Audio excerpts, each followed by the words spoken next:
thought you were trying to blow your cards off to take. Yeah, that doesn't, yeah. That's a statement. That doesn't look good.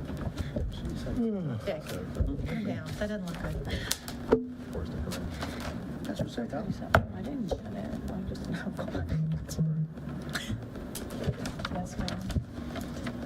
Welcome to the Queen Anne's County Board of Education for April the 27th, 2022. Can we stand for the pledge? I pledge Allegiance to the flag of the United States of America and to the republic for which it stands, one nation, under God, indivisible, with liberty and justice for all.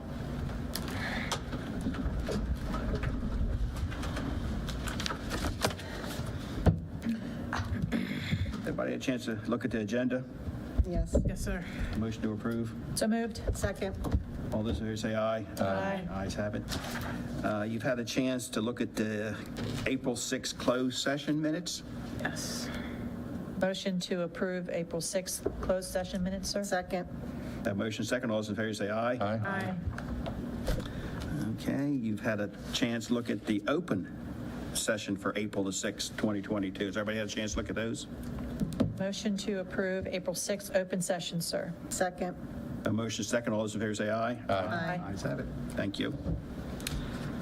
Okay, now the next things, we have some informational items that are just for informational only.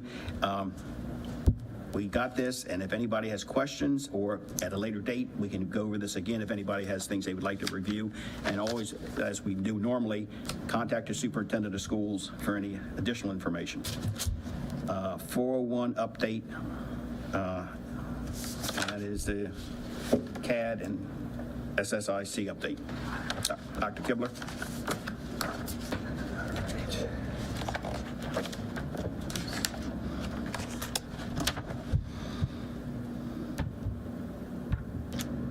Matt, I'm Dr. Kibble. I'm going to give just in the way of background information. Just so as you know, the policy of policies was approved by the board. That included in it some language changes as it related to a Citizens Advisory Council and a School System Improvement Council, and those would be wrapped under what we would call regulations. So that doesn't come to the board for a formal approval, and so this is really more of an informational item so that you can understand, what the purpose is and the charges for these committees, and ask questions. So this isn't meant for a sit and get. This is meant for an interaction. If you have questions, I know Dr. Kibler is well prepared for that. But the board has had input on this as far as the direction, and, we discussed this. Right. We're certainly open for discussion. It isn't in the purview of the board to approve, but we would love to have feedback. Well, it came on to the agenda late, so I have not had a chance to. I do have a lot of questions about these two things, so I would like us to come back to it, have it presented at some time when I've had some more time to. Sure. Sure, whatever questions after tonight, if you have questions, just feel free to send them to me, and we will, update this presentation and share it again next month under informational items with any additional information. When you say next month, it probably would not be next meeting, next week. No, our idea was on June 4th to be able to bring you sort of a draft of what we're thinking to show you for the actual regulations. But tonight we were talking I'm this trying to week, get out just information. gather information, show you where we're at right now, Yeah. as I'm going to put those regulations Sometimes together. you don't know what questions to ask because you don't know where to begin. And so this is just planting the seed, just putting some information out there to give you some food for thought so that you can think about it moving forward. And if we're going to have it on June the 4th, we'd have copies or just a thing to review. Sure.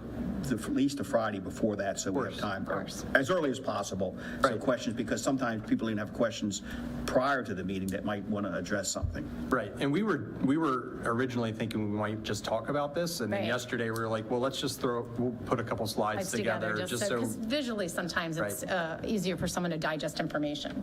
Okay. So just to start, here is actually a copy of the education article, if anybody would like to look at it, that states what we are required by law to do. So we have to establish at least the one citizen advisory committee, and you'll see in a moment that we're proposing two. You can also make these for individual schools or a group of schools within the region. And a little bit of an outline of who could potentially make up this committee or committees, depending. And I did link this when you go back and look, if you'd like to look at the education article. So what we're working on is developing these two committees, a Citizens Advisory Council and a School System Improvement Committee. And right now, this is where we're thinking of going with the membership. So the Citizens Advisory Council, the one executive team member, a board member, 14 parents on the recommendation, one recommendation from each principal, and then 5 others, and that would be a recommendation from each of you on the board, a parent, employee, community member. It would be totally your call there. The School System Improvement Committee, again, an executive team member, board member, 14 teachers. It would be one recommendation from each principal, one Teachers Association rep, central office administrator and supervisor, one elementary level administrator and supervisor member, and one secondary level administrator and supervisor member. And we can, there's just one more slide, so we'll look at that as well, and if we want to come back and work on membership or questions about membership, that's fine. So initial thoughts between Dr. Salins and myself is that these have 6 regularly scheduled meetings throughout the school year. And because these groups would be looking at the policies as well as they come up for review, if we would have a need to have a summer meeting, we could, now that through the pandemic, one of the things, Zoom makes it really easy for everybody to jump on quick instead of trying to gather everybody together. If we do have like an emergency MSDE policy that comes down in the summer, we could get everybody together. But I do know from previous experience, trying to get people together in the summer for these sorts of things is no small task, no easy task. So hopefully just do the virtual, again, only if necessary. And then just some of the ideas of what these committees will be discussing. So policy review, school calendar, we'd like to move the school calendar to these 2 committees, system data review, budget review, strategic plan review, and just progress on the blueprint and input on the blueprint as well. That's kind of where we're at with it right now, so happy. So you'll be developing guidelines for each one of these 2 committees? Correct. Okay. I mean, stating what their purpose is, That's what their goals are for each of these meetings, potential outcomes, That's correct. Okay. Thank you. They have to have a sign-in sheet and an agenda, and and then a reporting part back to the board, because if you go back to the regulation, the purpose of these is to provide information to the board on important things that are going on in the district. So, establishing some type of format to follow up. So if Matt has a meeting, then the following board meeting, there would be an informational item that would say, these 2 committees met, this was the agenda, this was the feedback that we received from that meeting. And so the facilitator will be the executive team member? Yes. Correct. I'll probably have more questions, but the one thing that always bothers me is to make sure, I like the 14 parents, I like the 14 teachers on different groups and stuff like that, if everybody's involved. Sometimes people volunteer for something and then don't show up, and all of a sudden you only have 3. I've noticed this with policies, books, and other things we review. Nobody responds to this stuff. So the one thing I've asked is when we we had a principals meeting a few weeks ago, and I asked for them to bring the names of the teachers and the parents, and not just to give me a name of somebody they think that would be interested, but to actually talk to these people and identify individuals that are willing to commit. Once I get those names, and I'll ask you all as well for over the summer to get the 5 recommendations that you have, I'll actually have the 6 dates planned for next year as well, so that I can talk to these people, make sure they are on board. We'll have the regulations to share so they can see it and they can see the dates and make sure that they can commit to that. The other thing I wanted to add is that the meetings for the teachers will be right after school, so that's good. It's not going to be a break where they get to, they're going home or something.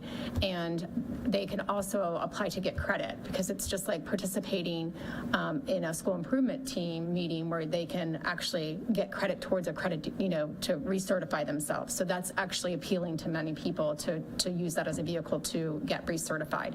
As it relates to the parents, in my experience, and Matt and I discussed this, offering dinner options option because of when it is in the nighttime where they have to juggle trying to get dinner either before or after the meeting can be challenging.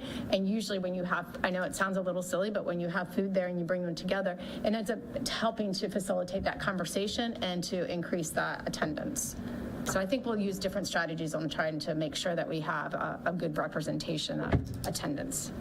Well, I was just going to say, you can probably remember it as a commissioner, when you have a citizens commission, part of the, that's written into the language of the setting up of the commission is that you have to attend a certain specific percentage of meetings, and if not, you can be removed. So we could put that, That's correct. else. so we can put that in the regulation? Yes, we potentially? can, and that's a very good point, but also in order for them to get the credit, they would have to go to a certain percentage of those meetings as well in order to get that credit. So they couldn't just come to one and then they get a full credit for it. Because it's based on hours, 15 hours of participation equals 1 credit. So it will be set up in advance, so everybody can know the schedule, what days it's going to be. And like, I think it's a great idea if you're going to have it for parents in the evening or 5 o'clock or 6 to have, Yeah. dinner, or at least a light lunch or light dinner or something for everybody to have. Because I mean, I think it's very important because I get a lot of calls on certain issues, and we all do. People involved, what's going on, what's happening, and this is a time for people to get involved. Board members are definitely involved, but you need to be involved because you got questions, and this is how you get it out. And if it's 6 meetings a year, that to me is very minimal for somebody that cares about our thing, because it's our students we're worried about. Right. But we're trying to find the right number. Yeah. So it's not too much of a right. burden, but yet enough that, we can get the word out, talk about what we want to talk about. get input.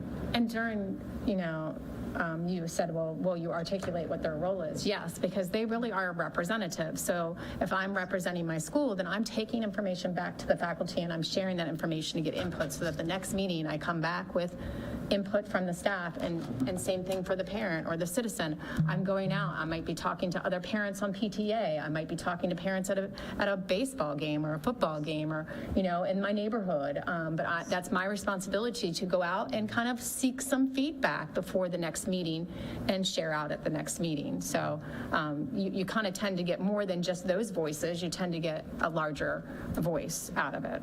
Because You've already, because this is just preliminary and nothing else has gone forward. We certainly haven't been thinking about 5 names that we want to give or which board member, and you're already getting teachers you're identifying teachers to be on it already?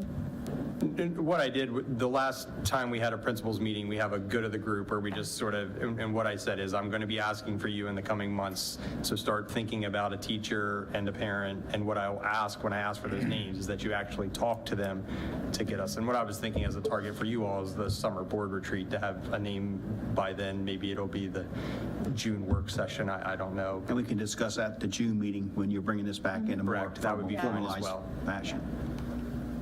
Yeah, because the comprehensive plan is for, but everybody gets hung up in zoning. What's my little thing going to happen? But the comp plans comes first, then you have zoning. Our budget, we start in November, as soon as school starts, and we're finalizing within another month, and you hear all this stuff that hasn't been done and been done. So much of this work goes in here, but if you can get the train on the right track in the right direction with the proper input, it can make it a lot easier, I think, for parents, staff, and everybody to understand. It might not all agree, but at least we'll understand, where we're going, and everybody have input of it. And I think it can make the board's life a lot easier to make the decisions when it comes to policies to okay and stuff like that, when it's had the proper vetting in the community, that people have actually looked at it. That's correct. I'm now June 4th, but any other questions right now? Thank you, Dr. Kipper. Sure. Thank you. Thank you.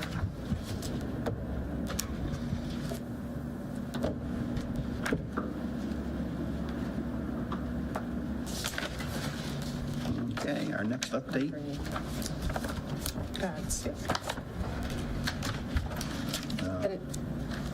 CD or SB, Yeah, HC. here's a copy.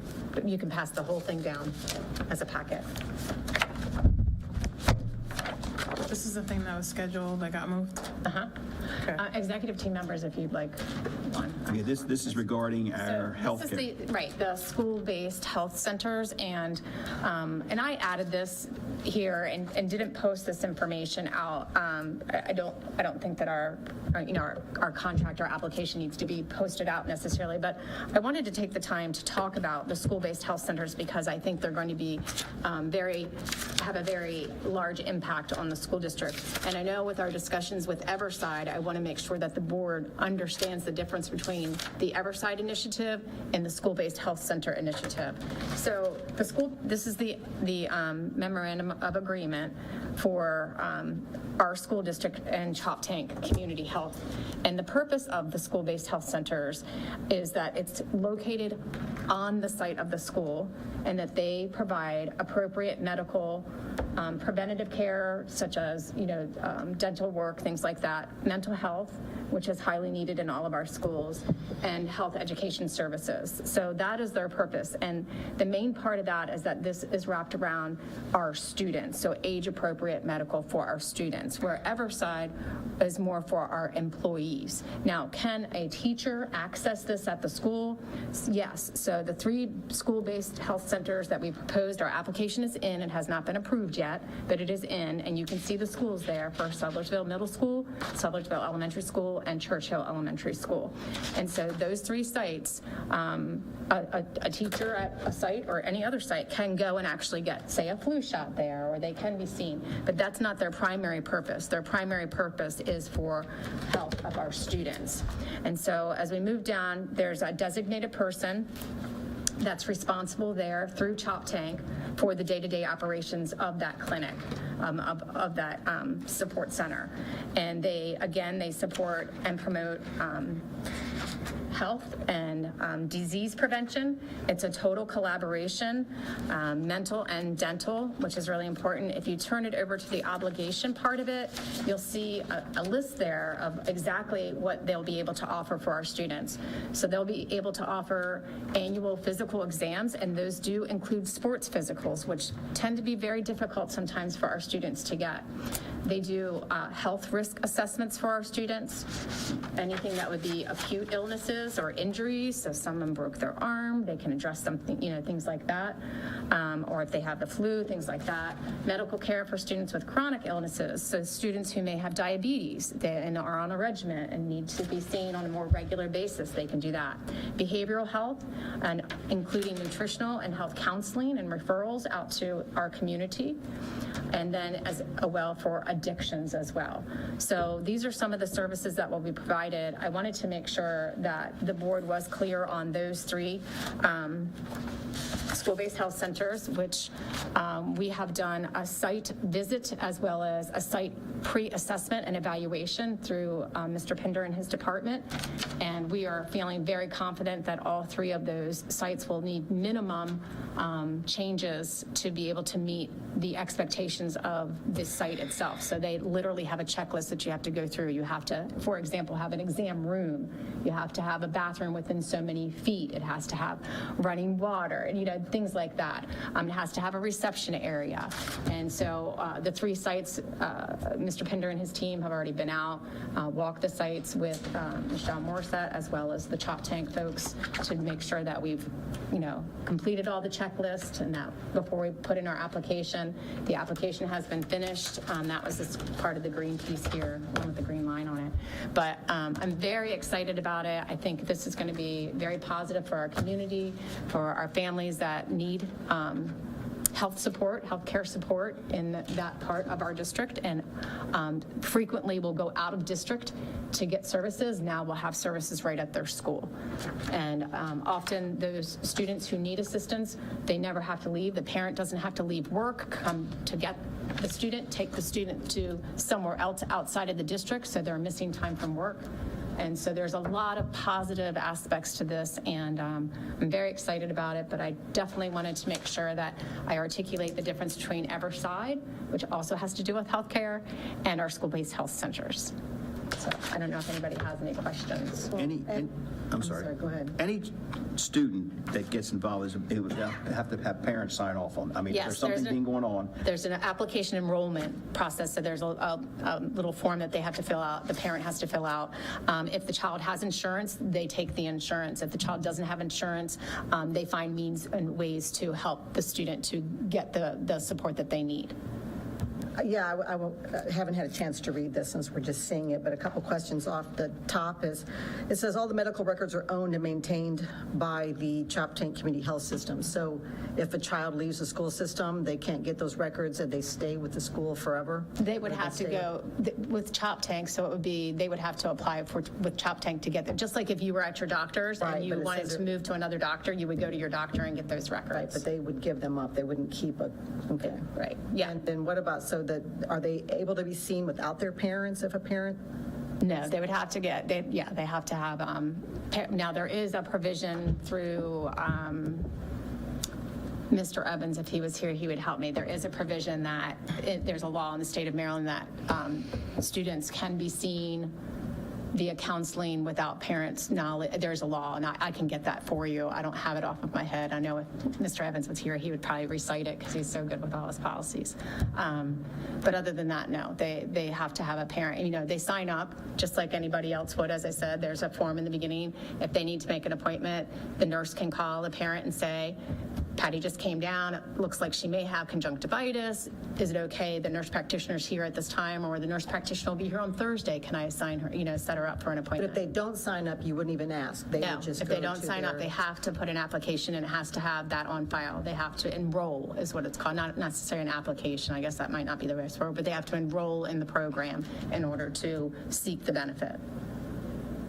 And this is being done in these schools because it's our high, where we feel we get the most bang for our buck. Yes, and for location as well, because I tried to pursue doing an additional site in Graysonville, but because of the distance from there to their Choptank, which is in Caroline County, the distance was too far for them. So that's why we focused on these three, Okay. because of the vicinity of where Choptank is. Well, bang for whose buck? I mean, because this is for students. So they're But the the students. that's- the students available that fall into this category can't get other medical, like, I think there's There's more of them in that more area. medical services maybe down on Canal than there would be up in that area. Mm-hmm. So it's going to allow, those students to have it at the school. I mean, it'd be They nice to have have it all no of them, but access they really don't have any access right now to any services. And not our buck, but I mean, So more. these are like little mini clinics of this corporation, Choptank Community Health, Right, like so Shore the- Health or whatever else. That's their employees. That's exactly right. So we have the 3 sites, and they'll create a staff member, they'll have a nurse practitioner. So it's a satellite unit at each school. Pretty much, yeah, that's a good way to look at it. So we won't have a nurse practitioner every single day at Sudlersville Elementary School access. They'll have one, and they'll rotate, they'll have a schedule, or there'll be at certain schools on certain days. Those Who's paying them? They're just those 3 schools. Who's paying those? Who's paying Choptank? So our in-kind service is actually the facilities. Choptank maintains the employee base, and they do all of the billing and everything. So we basically it's like a satellite, like you said, we basically provide the in-kind service of our facility, and they do everything else. And our representative to work closely with them, who would It's that be? Michelle Morissette.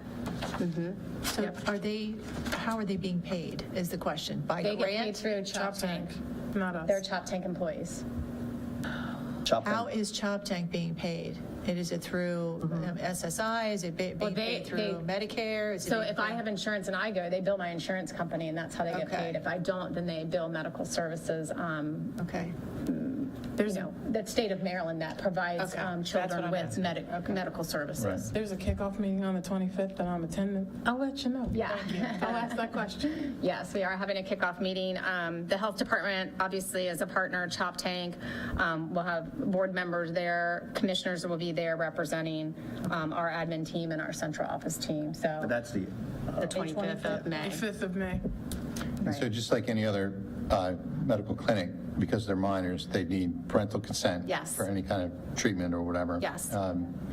Except for mental health counseling, is that what you mentioned? Right, Because there's- that's at a in the certain school, age. Gilmore? There's Oh, a that's in the law, and I school law? have to get that for you. There's a certain law where a child can seek counseling and not have the parent involved in that. Right, okay, per Maryland law. Per Right, Maryland right. law, So and those are for reasons like abuse and things like that. I got you. Yeah. well, it doesn't sound like, there doesn't have to be a reason, though, if they just want to be seen, is that correct? If there's a law, whatever the age is, they can be seen by a counselor, no matter what the reason? I don't know the answer to that. Because then, so if we don't have anybody here and we would have to send them out, does it work now when somebody wants to get counseling without these clinics being here? What's our procedure? I'd have to get Matt to come back and give you the full, I don't want to misspeak. I know that we have several partnerships, like For All Seasons, and I think we have about 4 or 5 partners for mental health. And I would not want to misspeak about Okay. their specific procedures, and I'm sure Mr. Evans would be happy to share that with you. When it says annual physicals for students, including sports, a lot of that would be probably middle and high school. Yes, And yes. both Canallen and Queen Anne's, of course, Queen Anne's isn't that district, but would be in school. They could make appointments and go up there and stuff like that. As long as they had an application, and I keep I'd have saying to fill- application, as have long to as fill they out the were, proper right, paperwork yeah. to do that, but they'd have the ability, anybody, and any student in our system Could. has the ability to do this. It's, I mean, it's a little Correct. harder if you're coming from Canallen to Sudlersville, but it's still access to everybody. That's correct. So if they did a summer clinic where they were doing physicals, for these 3 days of the week from 9 to 3, anybody who had gone in and, applied for those and filled out the correct information and had an appointment and a parent consent, they could participate. Let me ask you a question. If during the summer, would they be willing, and this is a question we ask later, I guess, could they go to both Queen Anne's and Canallen High School just for a one-day thing to do physicals? They can't do that. I don't believe they can. I believe they have to be at one of those 3 sites. Okay. Yeah, I can clarify that, but. We could reverse that if they were there some summer, say, Sudlersville, they'll be open certain days and send, okay. Yeah, and we did ask them about that, like, would you be able to do a flu clinic, or would you be able to do, the physicals for our students as it relates to sports? And they said, yes, we can definitely arrange to do that. But at this time, it would be at the 3 locations we have listed. Yes. Okay. So I will follow up on the counseling piece with Mr. Evans. And this is for students and staff only. It's not for parents or anybody else. No, some parents. This is for students. Students. This one is in our facilities for students and Students. students and students. staff only for this. Right. Staff The members other can thing- participate, but it's the purpose of it is for student Right, care. right. Yeah. Okay. Anything else? Any other questions? Not right now.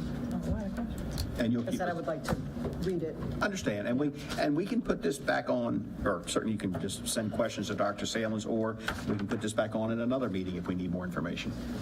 Then I guess you'll be putting it out on not on the website to make sure it's going on. Yeah, we usually don't share the MOUs out online like that. Well, no, I figured we'd get it through our email. Okay. or- Sure. yeah, Gotcha. Yeah. Gotta wait till the kickoff on the 25th. Yes, yep, we'll wait till after that, and we'll bring it back to the board and have any additional questions asked. Mr. Pinder, spring break project updates. Yes, sir. Good evening, President Smith, Dr. Salins, board members, Sid Pender, Chief Operating Officer. Just want to give you an update. Over spring break, there were a lot of projects that were accomplished and some we keep continuing to work on. Our time when we can get into buildings is very short, so because students are always in there and staff, so we try to manage that time.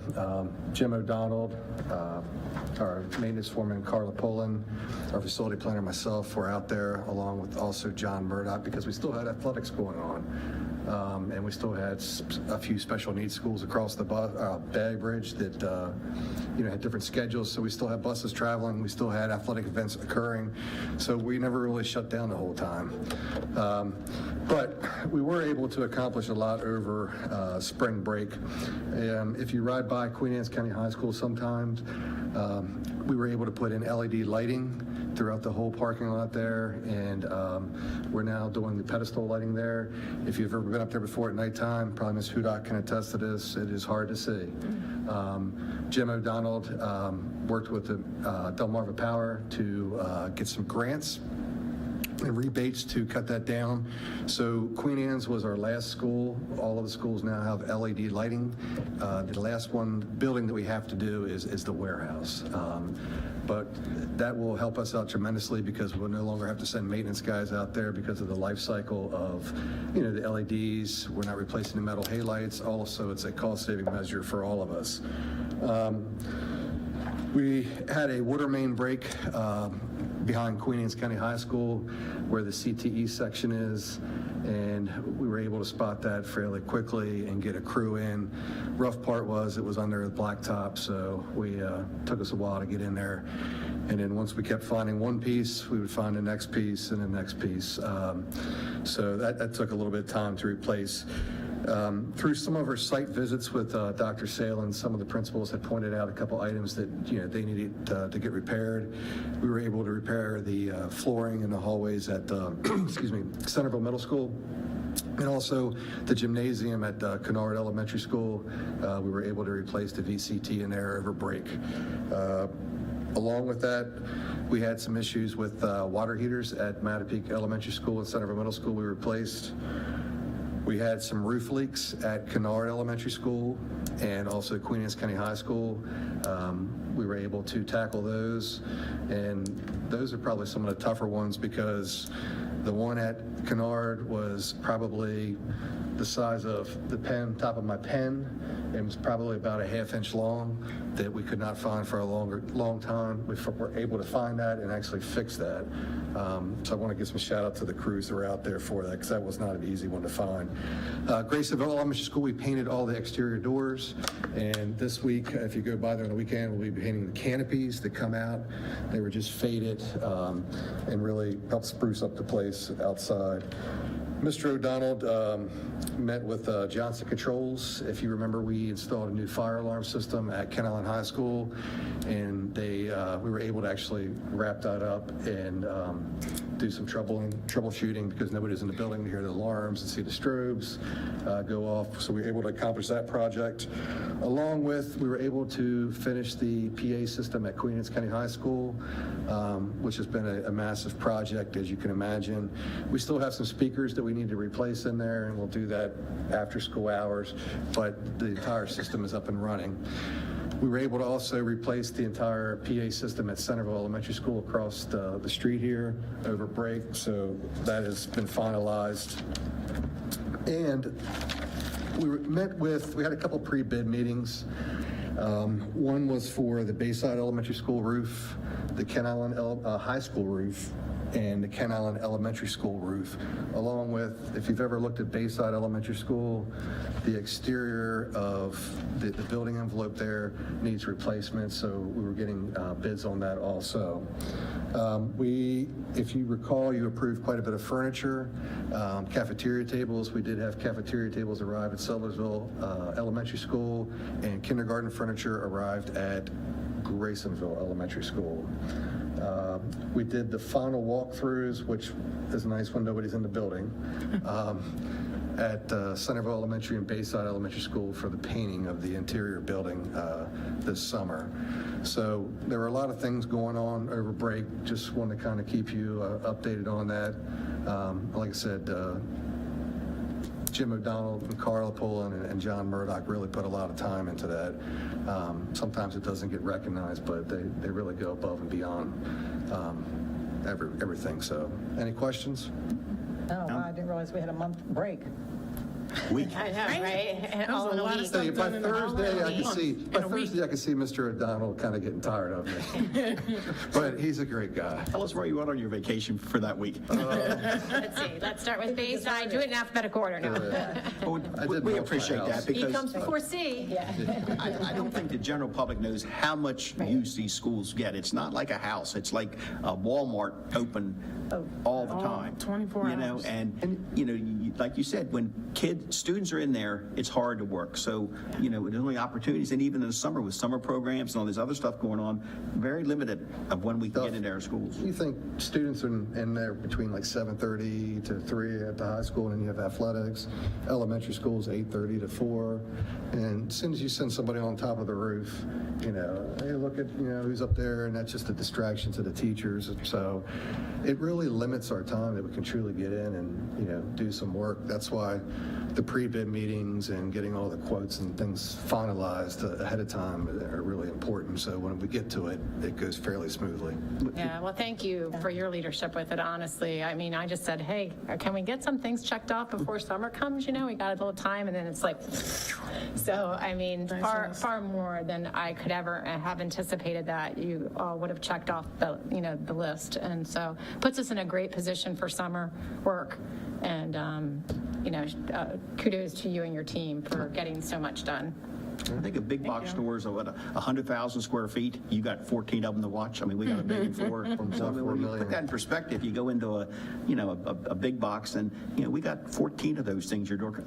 Not just a box, but I mean all kinds of shapes and sizes. Yep. It's a lot of maintenance, and I give our guys credit. They do do a lot of work. For appreciate you. 9 maintenance people, they do a very good job.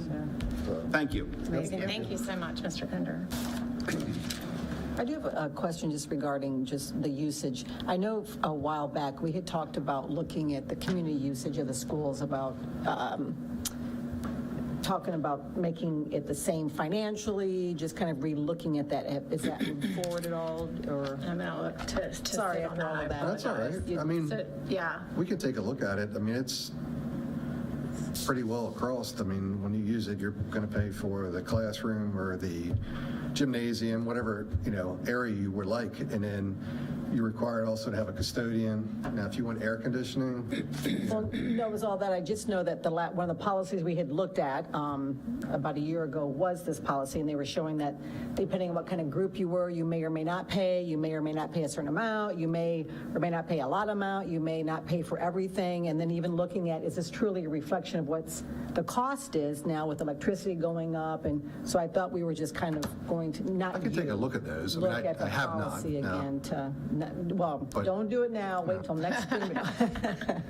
But along those lines, we talked to the commissioners, I believe, about removing schools as a voting place. We have, and it's not up to them to do that. It's up to the election board. Okay. And what my plan will be is we're going to go through a primary right now. Right. And this will be for we're looking at the 22. We're already in for this fall. Right. We're looking for the 22 cycle, or 22 cycle. And what I would like to bring up to the board at that time is talk to the commissioners about some other locations they'd have available, talk to the election board and write them a letter and see if we can do something so we do not have to For the have our school. 24 election. 22. 24. 24, I'm yeah. sorry, 24. Yeah, I wasn't Miss aware that it School. was the Board of Elections. Yeah, okay. In my experience, that wasn't the case. And I can, Yeah. the commissioners are elected, so they're not, it would be in charge. So I think this fall we'll get to them and sit there before, then when we do our calendar for 24, Right. we'll be able to make some, because it's, like you said, what we had last time with our calendar, it's hard to find days. I mean, we're taking days from a lot of holidays, even for snow days and stuff that could come back, and, it's just a day that, to shut the system down. But you're right. Okay. Are you going to be able to get online for me? Can you go down? Bayside Elementary website. Yeah, I just wanted to keep the board updated as we move through. We did our big kickoff for our website, and then we're kind of chipping away at the others. And I just think it's nice and refreshing to share it with you. Certainly, a little different look, but yet you can tell that it all goes together. So you can all tell that it's Queen Anne's County Public Schools. She's been basically taking each mascot and making sure that, put a little bit of a cleaner look to the mascot. And I just think it's adorable. And then if you go down to go to our teachers and staff, please. And then just scroll down a little bit. This part I absolutely love. So each one of our teachers, you can see there, and if you click on their picture, it'll give you a little bit of information. It gives you where they went to school, what their certifications are, and then just a really fun fact about them. And I just think that adds such a personable tab to this where parents can go in and if they have a new teacher, they can just learn a little bit, that extra special connection to our staff members. So I think that was a great addition. I love that. And I just wanted to share out. I thought, give you an opportunity to poke around yourselves. You might learn a little bit about our staff that you didn't know about before. So just a lot of fun. So kudos to Mrs. Powerwaters and working with the company to get another website up and running and ready to go. And we've already moved on to the next one. So it'll be coming to you soon enough. So just a little fun tonight. That's all. Thank you, Ms. Dennis. Board members, you've had a chance to review the human resource report for this, or everything. Has everybody had a chance to look at that? Any reviewed that as personnel? Mr. Smith, may I make a motion to accept the human resource report as presented in closed session? Second. A motion second. All those in favor say aye. Aye. Ayes have it. Thank you, sir. Okay, that's our next meeting. Regular school board meeting will be May the 4th, followed by a work session on May the 18th. Do I have any other things for the board this evening? I may have a motion to go back into closed session. So moved. Second. All those who say aye. Aye. Thank you.